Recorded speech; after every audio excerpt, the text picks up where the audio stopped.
say something, you say no.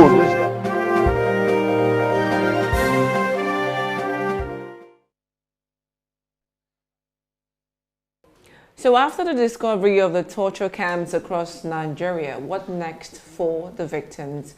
On our next segment, we've taken a look at mental health still, and this is going to border around children and adolescents, the mental disorder that they face, some of them face as they grow up. We still have in our studio Dr. Grace Ijarogbe. She's a consultant psychiatrist in charge of child and adolescent mental health services at the Federal Neuro Psychiatric Hospital.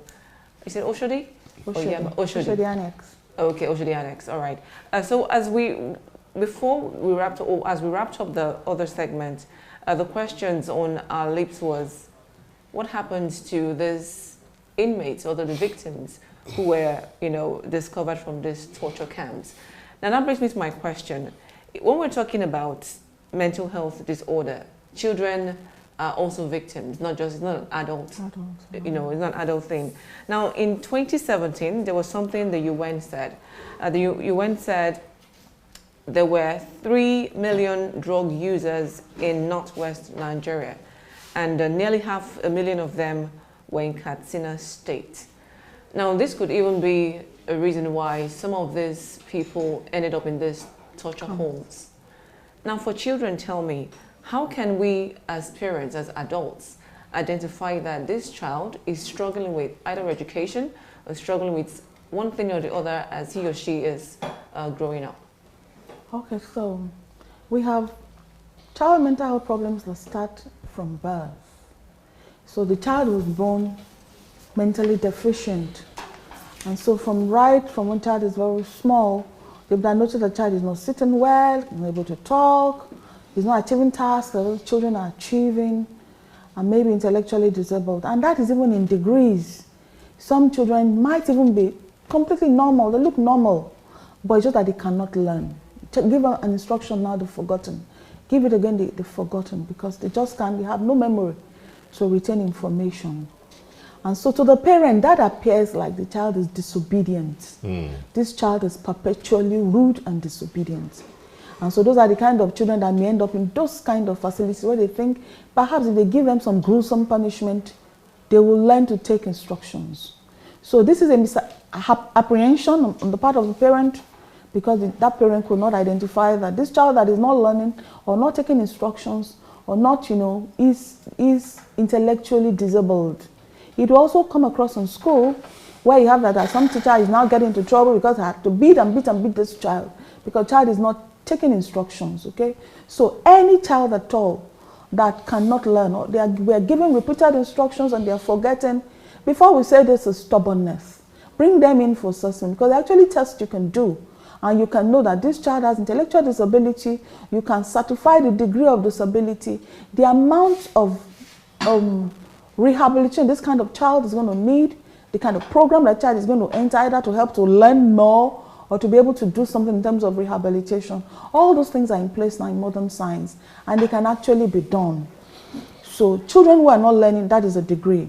Another set of children are children that we say they grow up from the cradle running around. So these are children who are hyperactive. Immediately they start working, they notice that they cannot sit still, they're climbing tables, chairs, everywhere. You tell them sit down, they cannot sit down. They can't sit a minute, they're everywhere. And those ones too are also labeled as stubborn and wicked. They are not taking instruction from parents, and they can be very overwhelming, and the parents can really become very, very sick and tired of those kind of children. But these are conditions that are treatable with drugs. These children can be calmed on medication. Some of them, even as fast as 6 months, they can become very calm, and some that have to be on drugs for a bit longer or maybe a few more years, but children can be calmed on drugs now. So this kind of children, they cannot recognize. We are putting it out on air now that people, because in many homes people have children who have these issues who cannot sit still. Know that they have an hyperactive problem. Is that a disorder? It's a disorder. In itself? Yes, attention deficit hyperactivity disorder. It's well known all over the world.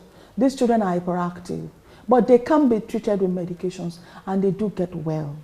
The autistic children are a bit more tricky because they are not talking, they have sensory problems, feeling problems, and they are not interacting with peers and all that. But there are modalities and ways of also taking care of them. They have challenging behavior too that can come across as very, very, very overwhelming for parents. But they can also be taken care of in the hospitals. Most of the children we don't need to admit. They come from home for treatment for drugs. They go back. So they are on outpatient treatment basis. We manage them with the community, we manage them with the schools. And for even some schools, we are always writing letters like forever. Let this child be promoted with pairs. They say, the child must pass English and Maths. If not, child cannot be promoted. This child is intellectually disabled. This child will not be able to pass English and Maths because those are very tasking issues. So whatever this child can pass, but we want this child to have an education, we want this child to be schooled. Because if you look at the countenance of a child that went through school with pairs and the one that went back, stayed back at home without school, there will be a difference. This child is able to achieve friendship, is able to achieve enlightenment, and learn, and there will be many other things that they can learn, social skills and all that, ultimately before they can go into vocational training.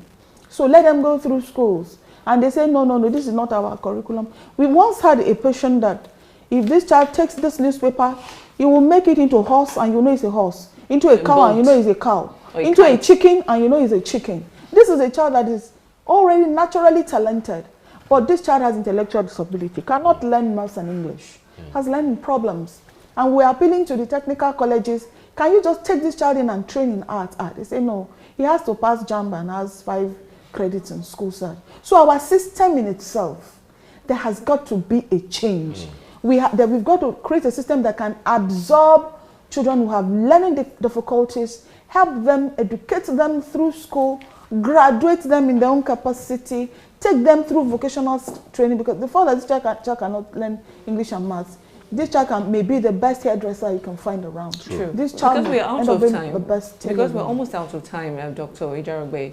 I want to know if all seizures are mental illness. If, for example, epilepsy, they have it once, in a while. Once in a while. Is it also a mental illness? Well, for the conventional seizure where it's a jerk, we say they are neurological conditions, okay? Where, we control these jerks with drugs that they take on continuous, on perpetual, maybe on daily basis. But some of those seizures have symptoms that come out bizarre in time. The person can just get up and travel to Ghana. We do all the routine normal activities that people do, pay for fares and all that, and that was just a seizure episode. And the person wakes up out of it and says, oh my God, I'm in Ghana, how did I get here? They can't even remember. So we have some seizures like that bother with us on mental illness because it looks like a mental spade, like a mental illness, or they could do some irrational things. They could do things that look like even crime.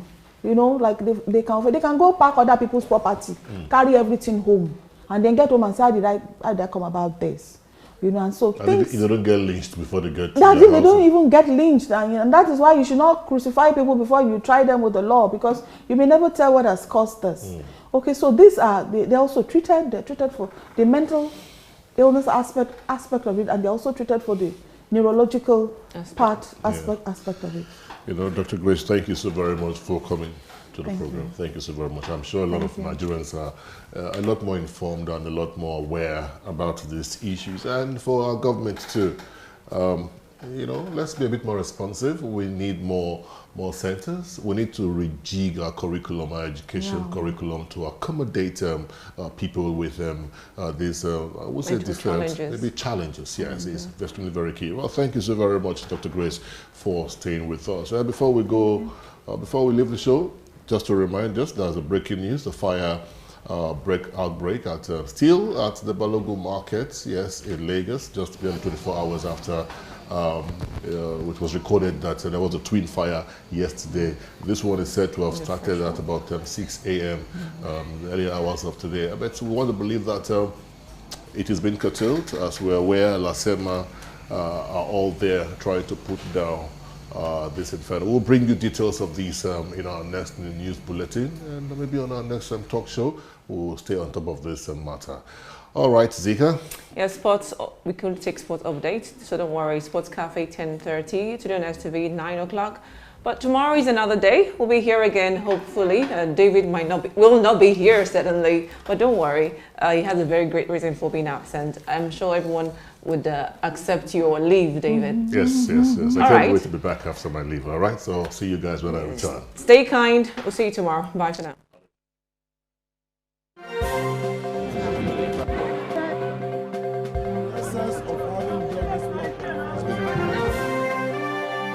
You say something, you say no.